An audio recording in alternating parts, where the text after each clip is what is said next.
Vous, c'est quoi votre plus vieux souvenir en lien avec les COP? C'est que j'étais j'étais guide pour les Américains, puis il y avait une famille de Saint-Jean, Pitt Saint-Jean, eux autres, c'était dans le coin, là, c'était reconnu comme des gosseux de cope qui pouvaient sculpter avec une gouge une cope facilement. Et puis, ça m'intriguait parce que ils faisaient plus, eux autres, à faire des copes le soir qu'ils gagnaient probablement à guider les Américains le jour. J'ai dit, si eux autres sont capables de faire des copes, moi aussi je suis capable. Fait que c'est de là que j'ai commencé à... En étant dans le bois, ben, tu cherchais les pièces de bois, même les arbres qui auraient pu faire ton affaire. Et puis, j'ai commencé. Ça, c'est ma première cope qui a été faite probablement l'année suivant mon mariage. Donc, ça veut dire en 67, 1967. C'était fait dans un nœud de bouleau. Non, non pas de bouleau, mais de cèdre. Parce que dans le temps, je pensais que le cèdre se travaillait plus facilement que le bouleau. La majorité du temps, on utilise du bouleau. Tu vas utiliser les sortes de bois que tu veux, mais les bons sculpteurs s'aperçoivent que le bouleau se travaille mieux. Par rapport à ça, il garde sa couleur. Ça, c'est une coque qui a été faite par Pitt Saint-Jean, puis je l'ai toujours gardée, je n'ai jamais osé la vendre parce qu'on était en forêt. C'était le premier anniversaire de mariage de mon épouse et moi. On était dans le bois, puis je voulais acheter quelque chose, puis c'était pas facile dans le bois d'acheter quelque chose, à l'exception d'une pièce de bois travaillée par un sculpteur. Puis j'ai acheté ça, cette pièce-là, je ne me souviens pas combien je l'ai payée, mais depuis ce temps-là, elle a probablement 49 ans certains, ou 50 ans, tu sais, là. Puis j'ai toujours eu un petit sentiment d'appartenance à ça. Puis ça a été fait avec... Ça n'aide rien, mais il faut que tu recherches la fameuse boule du bouleau, mais dans le bas de l'arbre. C'est caché quasiment dans la terre, parce que ça, c'est des racinettes ça, ils vont pousser.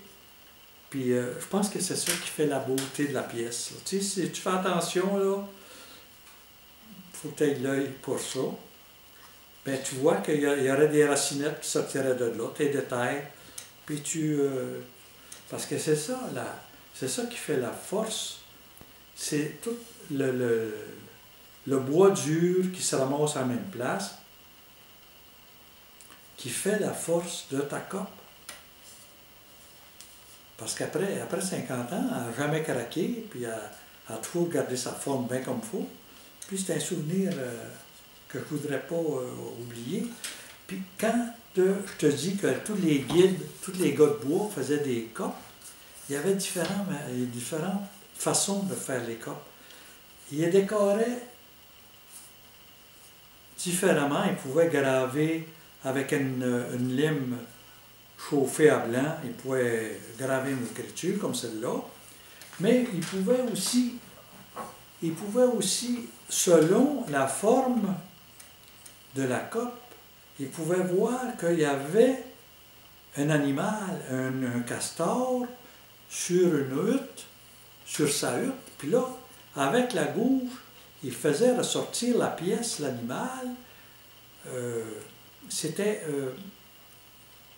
un des principaux, tu vois la queue du castor, tu vois la tête que tu peux ressortir, puis ça faisait une belle pièce. Puis là, les Américains, au prix qu'on les vendait ça, ben, ils en faisaient des collections. Des 10-20 copes accrochées dans le chalet, c'était pas rare. Puis là, les guides, ben, eux autres, ils faisaient des attentions un peu spéciales pour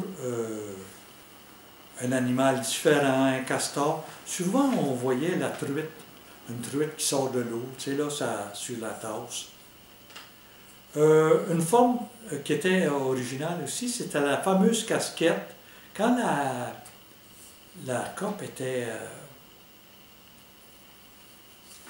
ronde autant que possible, on en faisait une casquette, puis on pouvait dessiner les oreilles attachées avec des cordes sur le dessus de la tête. Tu sais, là, c'est comme si le gars se serait servi d'une casquette pour puiser l'eau. Puis, je pense que c'était l'originalité de la pièce de bois, parce qu'il n'y en a jamais une pareille. Dans la nature, ça permet des jeux fous de pièces.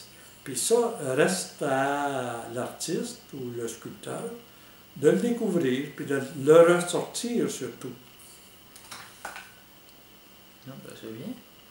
Puis au niveau de la couleur des copes, La couleur des copes, c'était surtout il y en a beaucoup qui vont la laisser naturelle, mais la majorité était saucée dans le vernis.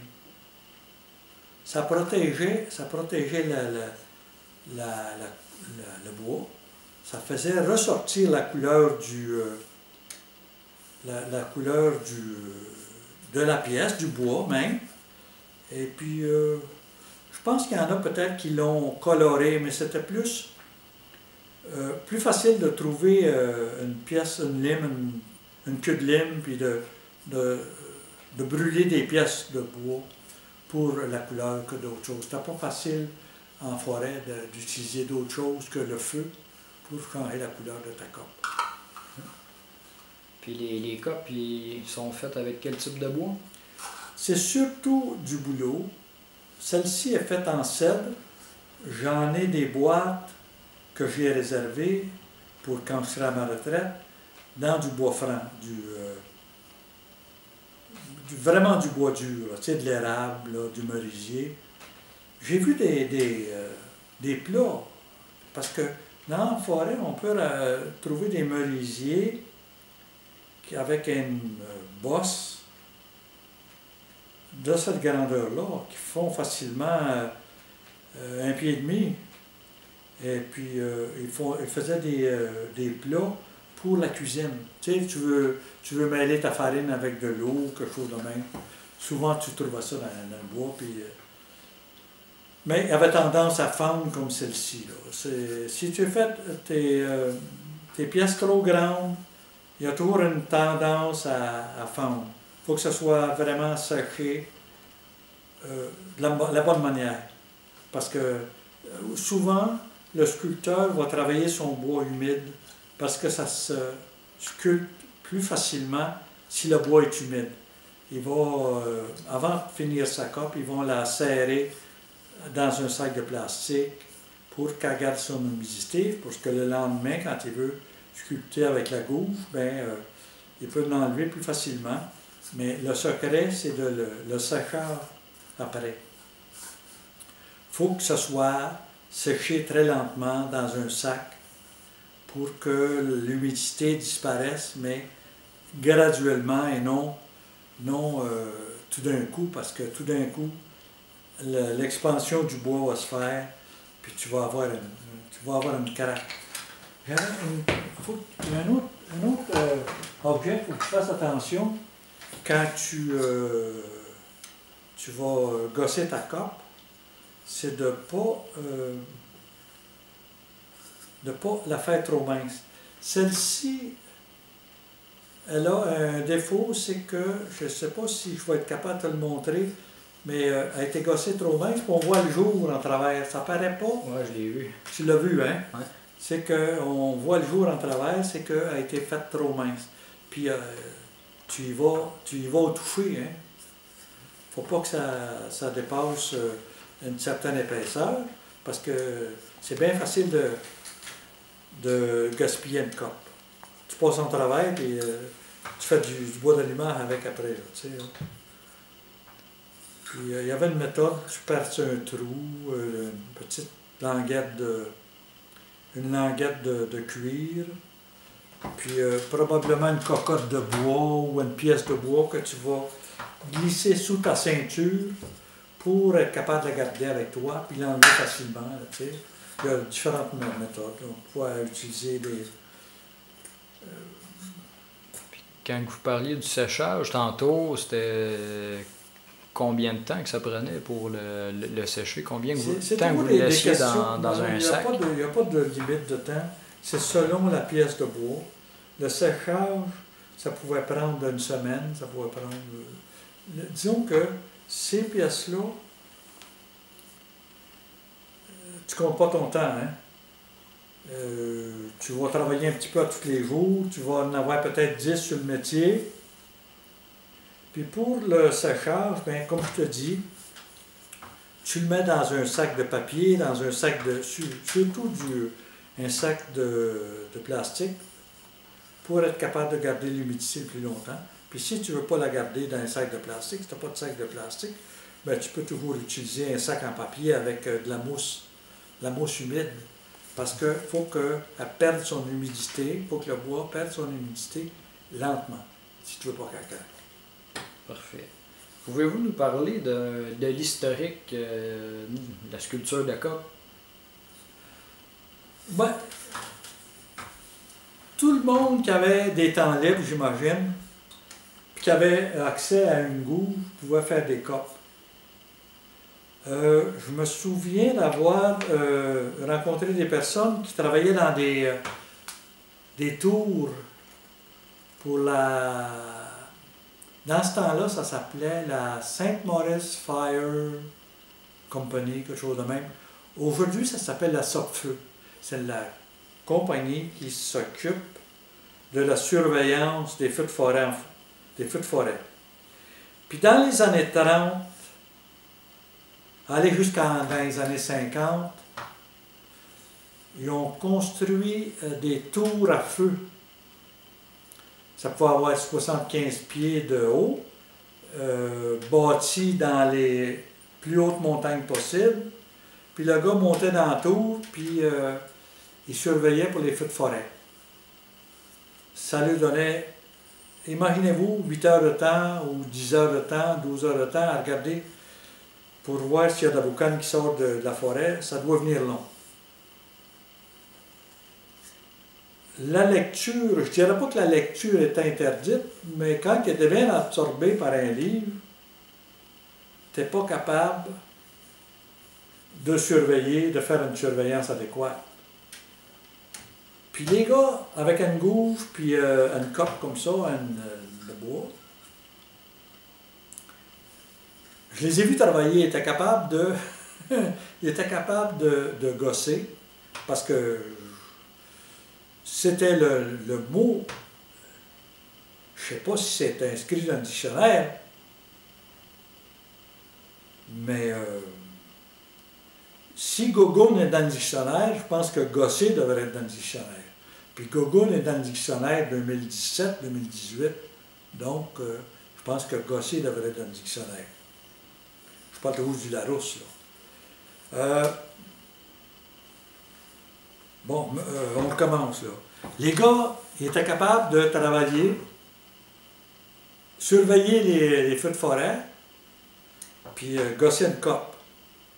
Puis ces autres, ils en ont fait beaucoup parce qu'il y avait des temps libres, puis ils réussissaient à les vendre.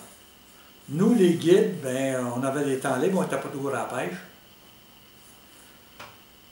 Ça nous permettait de faire un supplément de sous en vendant ça aux Américains, c'est surtout les Américains qui étaient intéressés, sans faire une pour commencer, là. Puis les gars qui faisaient des copes, ben, ils vendaient ça le prix, probablement le prix d'un salaire une journée, qui n'était pas exorbitant. Puis pour les Américains, ben, c'était une pièce unique, c'était différent. Tu sais, là. Je pense que les guides ils ont réussi à se récraper en faisant ça. C'est ça qui a fait la mode à Mandeville, c'est qu'à peu près tout le monde pouvait, tout le monde pouvait dans le temps, faire des copes. puis il y avait un débouché. Si on parle de quelles années à peu près? Ben, moi, je dirais que les meilleures années, ça a été avant 71. Dans les années 30, à aller... je dis 30 parce que je ne connais pas l'historique d'avant les années 30, là, tu sais, là. Mais certainement, les clubs privés ont commencé en 1880 avancé. Le club, il a été... comment je dirais bien ça? Mis sur la map, là. Ils ont eu le contrat quelques années avant la fondation de Mandeville, donc ça veut dire vers 1901. Ça existait avant ça. Fait que j'imagine que les gars ont commencé à faire des copes dans les années 1900, ben de bonne heure. Aller jusqu'en 71, là, ça a marché. Tous les clubs de pêche qui avaient des guides, qui avaient du temps libre, puis qui pouvaient faire des copes. Parce qu'ils étaient toujours dans le bois, puis ils voyaient quand un arbre peut te donner la fameuse bosse, là, tu sais, dans l'arbre, là, le nœud dans l'arbre que tu recherches. C'est une erreur de la nature, là, mais c'est ça, c'est comme l'erreur de la nature là, des fameuses huîtres, tu sais, là, les perles, tu sais, c'est une erreur de la nature, ça, donc j'imagine que c'est ça. Puis avant que les gens fassent ça dans des clubs privés puis qu'ils surveillent les feux de forêt, j'imagine que ça se faisait, ça se gossait des cas. Ben, savez-vous? Je pourrais pas te dire, mais si on recherche dans l'histoire de la Nouvelle-France, il n'y avait pas des Chinois pour nous faire nos plats. Moi, je me souviens que dans le bois, on avait des grands plats, puis c'était creusé dans du bois, c'était fait en bois. Les cuillères étaient faites en bois, les chaises étaient faites en bois, nos tables étaient faites en bois, nos lits étaient faits avec des pièces de bois. Fait que j'imagine que la coque, c'était une pièce décorative, une des plus décoratives que les autres. Mais j'imagine que si on était capable de faire des copes, on aurait dû être capable de faire des tasses ordinaires, puis on aurait dû être capable de faire... sauf que, à un moment donné, c'est venu que les tables chromées ont pris le dessus du pavé. Nos belles tables de bois qu'on avait travaillées nous-mêmes sont disparues pour être remplacées par des tables chromées. Tout s'ensuit, hein? Ben oui, effectivement. Puis connaissez-vous d'autres personnes dans la communauté qui pratiquent encore la sculpture de coque? Moi, je sais que Richard Lambert, il en a fait. Là, il peut y en avoir d'autres qui en ont fait. Mais, tu sais, rendu à 80 ans, là,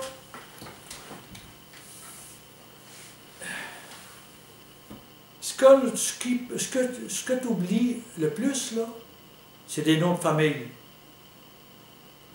Tu vas te rappeler comment faire une cope, tu vas te rappeler comment... Mais tu vas oublier le nom des personnes. Tu vas lui demander, comment c'est déjà ton nom? Tu sais, quand je t'ai parlé au téléphone, là, j'avais déjà oublié ton nom. Là. Je pense que c'est ça qui fait que c'est pas la sérénité qui s'en vient, mais l'oubli est plus facile. Là, tu sais, là. Ben oui, je comprends. Ouais, je pense que c'est ça. Puis quand vous dites qu'il y avait... Tu sais, quand tu m'as demandé tout à l'heure, là, mes grands-parents du côté de ma mère, c'était des Landry. Puis là, il y avait un blanc de mémoire. Là. Je pense que souvent, tu vas rechercher un nom de famille de quelqu'un que tu as vécu avec pendant de nombreuses années, puis tu l'oublies. Là. Mais ça, il faut vivre avec. Hein? Puis si vous n'en profitez pas, là, de questionner les vieux, bien, vous allez perdre un paquet d'affaires parce que les jeunes, ils n'ont pas les mêmes idées que nous autres. Là. Puis ils ne font pas les mêmes manières. Ils font mieux que nous autres, probablement, mais ils font différent. Ben oui. C'est pourquoi que c'est important, selon vous, d'aller rencontrer les vieux, comme vous dites? Parce que je pense que quand un vieux meurt, c'est toute une histoire qu'il meurt, là, tu sais, là. Puis les gens, ils pensent pas, on pense pas durant son vivant que ça vaut la peine d'être dit. C'est des jeunes comme vous autres, que si vous êtes assez brillants pour aller voir les vieux, puis pas juste penser à ce que les autres peuvent vous vendre de nouveau, de moderne, ce que les vieux vivaient, comment ils ont vécu, puis je suis pas mal certain qu'ils se sont assez bien débrouillés, tu sais, là, les vieux. Non, quand un vieux meurt, c'est une encyclopédie qui disparaît, tu sais, là. Les gars qui ont l'air de rien, puis ils ont une histoire, eux autres aussi, à raconter, tu sais. Mais ça c'est depuis le début des temps, tu sais. C'est qu'on oublie de questionner nos vieux, puis on oublie de demander. Parce qu'il y a bien des choses que, souvent, les jeunes, ils veulent faire leurs expériences aux autres mêmes, hein. Puis c'est correct. Des fois, ça coûte plus cher un peu. Fais ton expérience toi-même parce que tu ne veux pas profiter de l'erreur de tes ancêtres. Et puis, dans votre famille, est-ce qu'il y avait d'autres personnes qui faisaient des copes?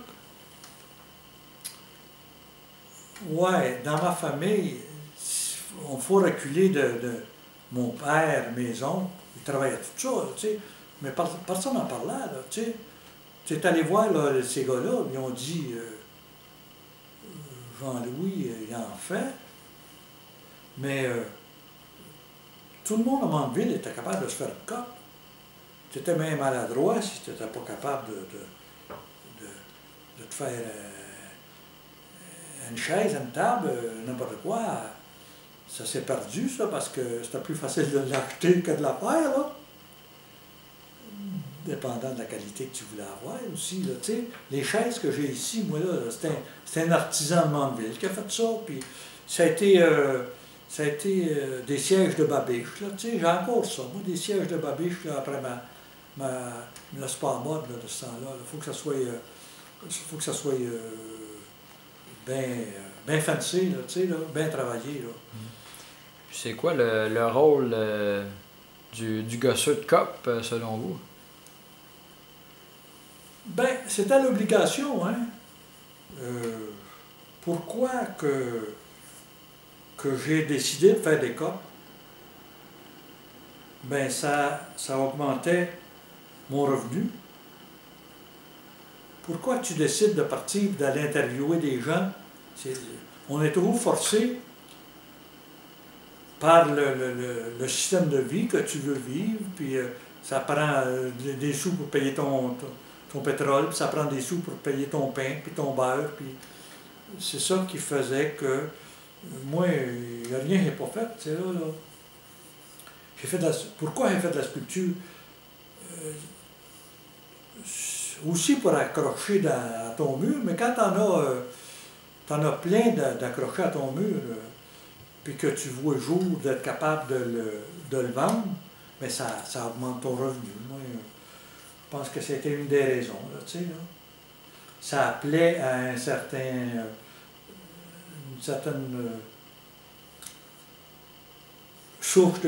couche de la population. Ça ne plaît pas à tout le monde. Pas tout le monde qui veulent. Il ne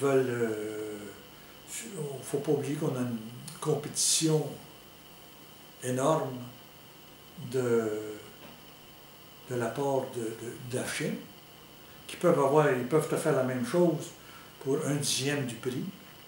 Ils vont te le faire en plâtre, en plastique, ils vont te le faire n'importe où, puis au lieu d'en avoir une pièce unique, ben, ils vont t'en faire 100 000, là, tu sais, là. Pourquoi on fait de la peinture, moi et ma femme? On fait de la peinture parce que ça nous plaît, parce que c'est plus facile de vendre un calendrier aujourd'hui que la peinture. Une pièce unique, ben là, tu sais, tu peux avoir un calendrier pour, je sais pas moi, 10$, tandis qu'un une toile, ben, ça va être 15 fois plus, c'était là. Ben ouais. Qu'est-ce que ça représente pour vous, la sculpture de cope? C'est de l'artisanat oublié. C'est de l'artisanat que moi j'en avais. On vendait ça au festival, là, ici, un festival local. Là. Ça partait comme des petits pains chauds. C'est pour ça que celle-là, je ne les ai pas vendues. Mais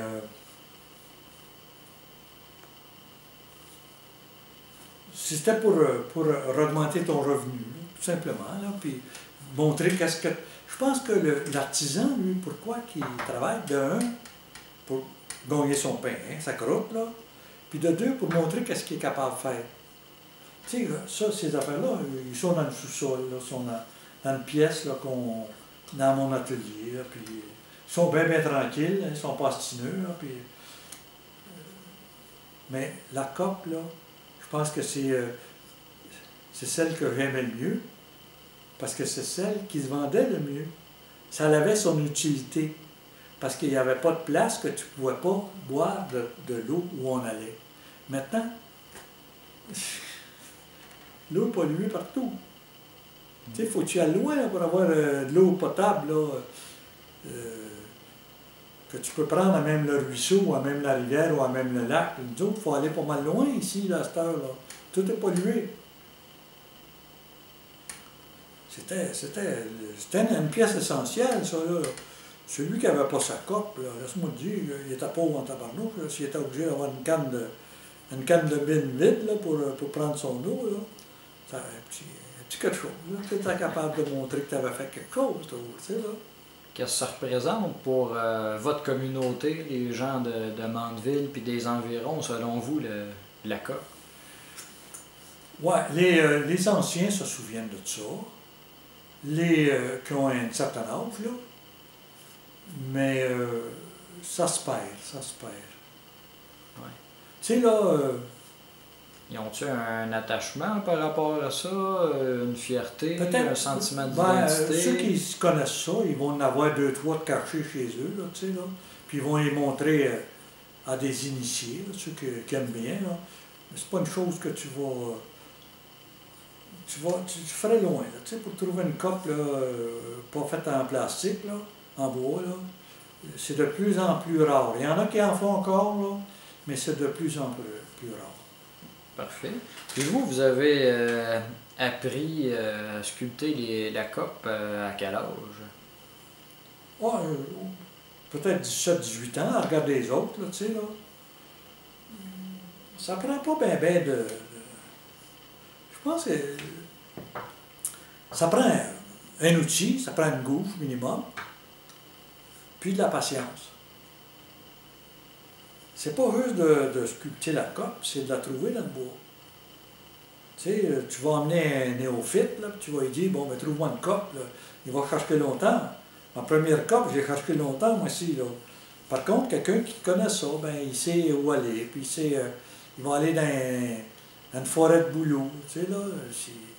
Ça va être plus facile que si tu as si c'est moindrement caché par les racines, par la mousse ou quelque chose de même, ben, tu vas chercher des places où il y a des renversés, là, tu sais, des arbres qui ont été renversés.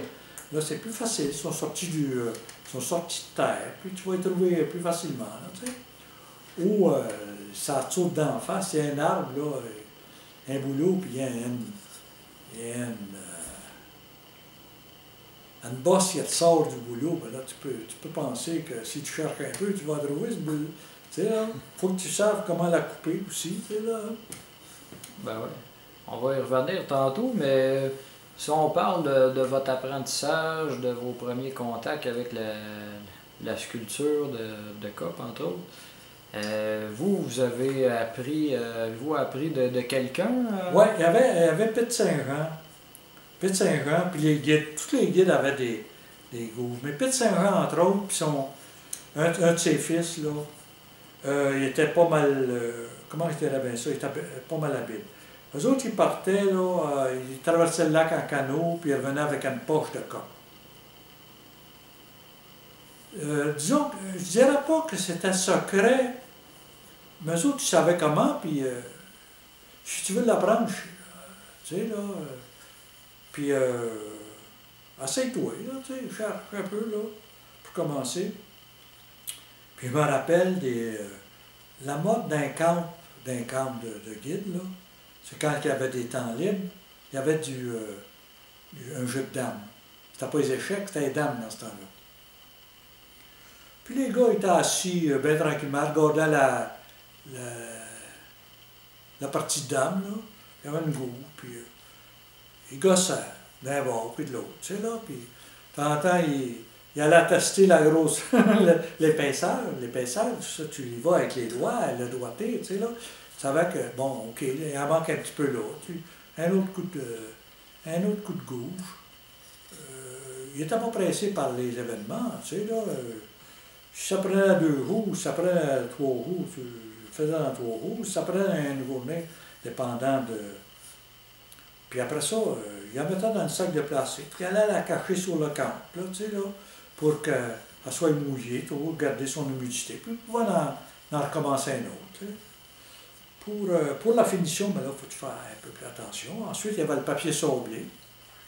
Tu finissais toujours un petit peu de papier sablé, tu sais, pour que ça soit... puis la sauce dans le vernis, puis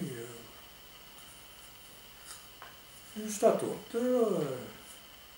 S'il était appelé à aller travailler, c'était facile à serrer, là, tu sais, là. Ouais. Tu le mettais dans ton sac de plastique sur le camp, puis t'avais correct. Et aujourd'hui, vous le metteriez où si vous n'avez pas de camp? Ouais, ben tu peux toujours le mettre à l'ombre. On parlait du camp, nous autres, parce que tu le mettais à l'ombre, là, tu sais. C'est tout, le secret, c'est de le tenir humide tant qu'il n'est pas fini. Après qu'il est fini, ben, tu le laisses sécher, mais tranquillement. C'est ça le secret, là. N'importe qui peut faire ça. Puis j'espère qu'un jour, les jeunes vont vouloir faire ça. Pourquoi? Ben, c'est pas, mais c'est la tendance, mettons, là, que le retour à la terre, tout le monde veut revenir à la terre, là, puis faire les affaires eux autres mêmes. Pourquoi qu'ils n'en feraient pas des pièces de même? Seulement, il faut que ça ait sa certaine utilité. Parce que si c'est pas utile, ils n'en feront pas. Quelle utilité que vous verriez, vous, pour les coques? Ça serait de réussir à vendre ça aux chasseurs et aux pêcheurs. Dans ma tête, chaque chasseur devrait avoir sa coque. Chaque pêcheur devrait avoir sa coque. Pourquoi? Pour boire. Même si l'eau est polluée? Ben, j'admets qu'il faut que tu choisisses tes plans d'eau. Si tu vas au fleuve, là, je vois pas bien le gars prendre sa bouteille de plastique et la verser là-dedans. Là. Je pense qu'il faut toujours que ça soit relatif à l'utilité que tu en fais. Faut que faut que l'eau soit près de toi,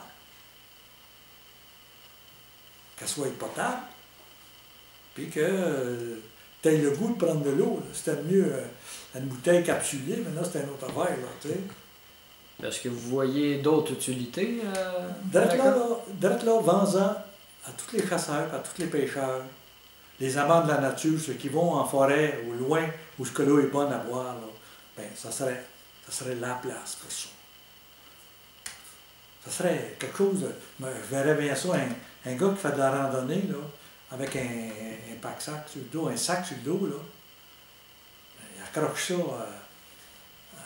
après son sac. Puis s'il doit boire un ruisseau qui semble potable, plutôt que de sortir son thermos, là, ben, il prend ça, puis il boit son eau. Parfait, ça.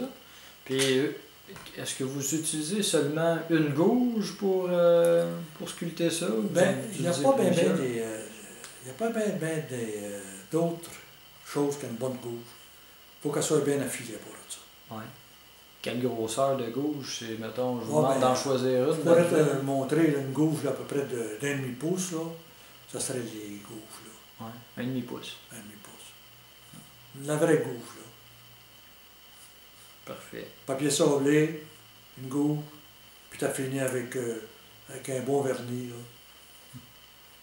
Quoique, si tu ne veux pas la finir avec du vernis, il y a des huiles que tu peux utiliser qui remplacent le vernis.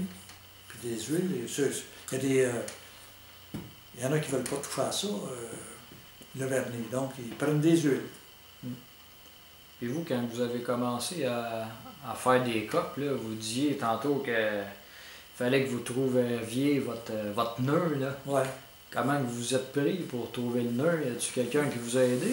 Oui, le premier nœud, il était dur à trouver parce que peut-être que je ne cherchais pas aux bonnes places, parce que je cherchais un nœud dans une pièce de cèdre.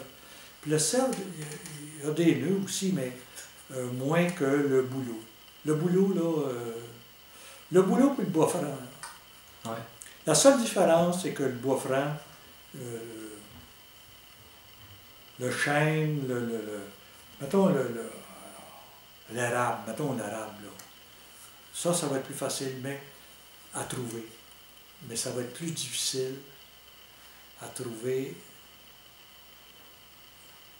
le nœud. Ce que je fais, moi, j'ai un petit secret pour trouver mes pièces. Je le dis à toi, là, ne me dis-le pas à part ça, hein. C'est que j'encours un poêle à bois. Puis le monsieur que jette mon érable, lui, il ne regarde pas pour voir s'il y a des... Mais quand tu passes une dizaine de cordes par année à chauffer dans la cave, ton poêle à bois, tu n'es pas sans tomber sur une bûche qui a une corde après. Tu la mets de côté. Tu ne brûles pas celle-là, là. Tu la mets de côté. Puis tu te ramasses avec une boîte, comme je t'ai montré tout à l'heure, bien pleine de copes en bois franc. C'est un peu plus dur, mais ça fait un beau travail. Et puis, à moins que tu chauffes avec du bouleau, mais habituellement, on chauffe avec de l'érable quand c'est possible. Puis quand vous disiez que ça prend une façon de faire bien précise pour couper le nœud dans l'arbre. Oui, bien, il faut toujours que tu le coupes avec une scie mécanique autant que possible, là, une tronçonneuse, là. Puis tu coupes plus grand que nécessaire, hein. Mais là, si tu vas chez ton voisin et tu vois une cope, je te suggère pas de couper ça sur l'arbre de ton voisin, là. Parce que peut-être qu'il ne t'aimera pas, parce que des fois, tu es obligé d'en couper un petit peu plus grand là, que de la cope. Ah ouais, tu vas en pleine forêt, là. C'est des risques. Fait que vous coupez ça vraiment sur l'arbre, puis ça l'endommage-tu, là? Ben, il ne doit pas aimer ça, hein. Mais avec les forêts, les coupes forestières qu'on a aujourd'hui, là, je pense pas que les forestiers soient plus respectueux de la nature que nous le sommes. Ça, c'est sûr. Parce que quand tu arrives avec des coupes à blanc, des fois, ça laisse à désirer aussi. Fait que je pense que le fait que je coupe une coupe dans un arbre qui ne m'appartient pas, qui appartient au gouvernement, mais tout ce qui appartient au gouvernement, c'est censé nous appartenir aussi. Donc, c'est une bonne... je pense que c'est pour une bonne raison. Puis il doit y avoir un degré de survie assez bon pour l'apprendre. Quelle habileté que ça prend pour être un bon sculpteur de cope? Patience. La patience. La patience. Parce que tu apprends vite, hein. Si tu donnes un coup de gouge de trop, puis tu as travaillé, dépendant de ton adresse, tu as travaillé 4-5 heures après, puis tu viens de la scraper parce que tu as passé tout droit, tu as été trop... Tu as vu là, ce qui est arrivé à celle-là? Là? Elle est trop mince en place. Là. Puis quand il y a du soleil, on voit à travers. C'est la patience, tout simplement la patience. Avez-vous d'autres secrets de métier? Ben, ça serait plus un secret si ça serait plus un secret si je te le disais. Non, il n'y en a pas vraiment. Les secrets du métier, c'est fait pour être compté, ça. Aujourd'hui, je pense qu'un gars qui voudrait garder un secret, il n'y aura pas de raison parce qu'il n'y a pas de compétition là-dedans. Là. Tu peux les compter sur les doigts de la main, là, les gars que tu vas rencontrer qui font des cornes. Et puis, vous, quand vous sculptez de même, vous faites ça dans quelle pièce, dans quel lieu? Bon, ça là, comme je te disais, les sculpteurs, dans le temps, ils faisaient ça, dans le temps, ils faisaient ça sur la galerie du camp des guides, mettons. Ils faisaient ça dans la tour. Tu peux bien faire ça dans ton atelier si tu as juste ça à faire. Aujourd'hui, si tu as juste ça à faire.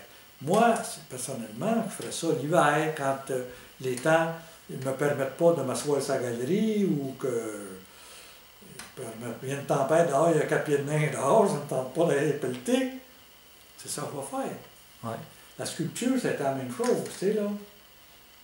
Quand ça te tente, quand il fait beau, il faut que tu fasses ton gazon, il faut que tu fasses ci, il faut que tu fasses ça. À l'entour de la maison, il faut que tu ailles travailler, tu sais. T'as des rencontres à faire, t'es pris. T'es pris pour garder ça dans tes jours off. Mais vous faites ça où, vous? Dans mon atelier. Oui, vous avez un atelier, atelier. Dans la maison ou à l'extérieur? Dans le sous-sol, là, une chambre que personne ne va parce qu'il y a de la poussière, il y a des outils, ma femme ne tolérera pas que je te montre ça parce qu'il y a des fils d'araignée, il y a de tout. Il n'y a pas personne qui vient dans mon atelier excepté moi. Ah oui? Même pas elle. Là, des fois, elle vient, là, tu sais. Là. C'est comme un lieu sacré, quasiment. Oui, c'est ça, c'est sacré. Ah oui? C'est là que tu peux travailler. Puis pourquoi que vous gardez ça, que vous tenez à le garder pour vous? C'est là que l'artisan, il peut créer quelque chose. Tu sais, je pense pas que je puisse créer quelque chose dans mon salon. Parce que, d'un, ça a l'air présomptueux de vouloir sculpter dans son salon, parce que ça met de la poussière, puis des copeaux de bois à terre. Puis ma femme ne tolérera pas ça. Tandis que mon atelier, il n'y a pas personne qui vient, puis c'est correct. C'est ma pièce. Ben oui, c'est bon. C'est là que je crée mes affaires. Vous faites toujours ça assis ou? De moins en moins. De moins en moins. Vous faites ça debout? Debout. Oui. Il y a ces pièces-là, là, surtout, il y a toujours... c'est des pièces que tu dois mettre dans une étau. Si tu veux travailler avec une gouge, un marteau, un maillet qu'on appelle, là, ben, faut que ça soit tenu, là, tu sais. Puis, si tu prends ces pièces-là, là, ça pèse quelque chose, là, tu sais.